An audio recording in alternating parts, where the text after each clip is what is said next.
जी महत्वाची बातमी आपण पाहूयात तर पुण्यामध्ये एका गर्भवती महिला रुग्णाचा मृत्यू झाला। दीनानाथ हॉस्पिटल प्रशासनाने 10 लाखांची मागणी केली।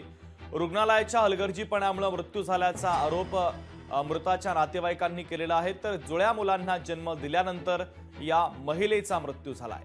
भाजपचे आमदार अमित गोरखे यांनी कुटुंबियांची भेट देखील घेतलेली आहे। दरम्यान पुण्यातील महिलेच्या मृत्यू प्रकरणात दीनानाथ रुग्णालयाच्या वतीने रुग्णालयात अंतर्गत चौकशी करण्यात आली।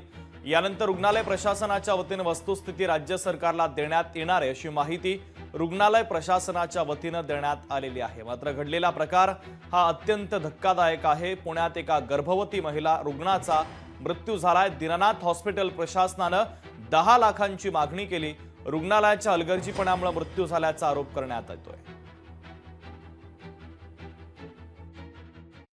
सदरच्या घटनेमध्ये यातील जे मयत आहेत त्यांचे नातलग पोलीस स्टेशनला या ठिकाणी आलेले आहेत। त्यांचे स्टेटमेंट्स वगैरे रेकॉर्ड करायचं काम सुरू आहे पोलीस स्टेशनला। या संदर्भात बाकीचे जे स्टेटमेंट्स आहेत ते पोलीस रेकॉर्ड करत आहेत आणि या घटनेसंदर्भात ज्या संबंधित रुग्णालयाचे पण स्टेटमेंट्स काय घेतले जातील आणि जे तथ्य समोर येतील त्यानुसार पुढची पोलीस कारवाई करतील। आमची भगिनी मोनाली सुशांत बिसे, तिचे पती माझे स्वीय सहाय्यक म्हणून काम करतात।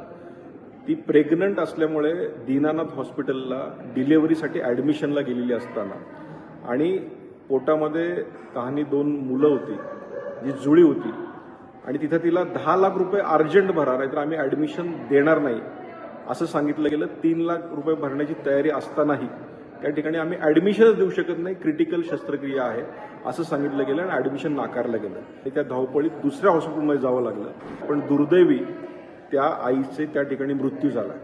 मला हे सांगायचं की दीनानाथ हॉस्पिटल हे खऱ्या अर्थानं गरिबांसाठी आणि ट्रस्ट म्हणून चालवलं जातं, पण अशा प्रकारचा अत्यंत गंभीर गुन्हा ह्या हॉस्पिटलने केलेला आहे आणि अशा अनेक तक्रारी ह्या आलेल्या आहेत। याविषयी कडक पावलं नक्कीच माननीय मुख्यमंत्री आणि सर्वांनी उचलावी।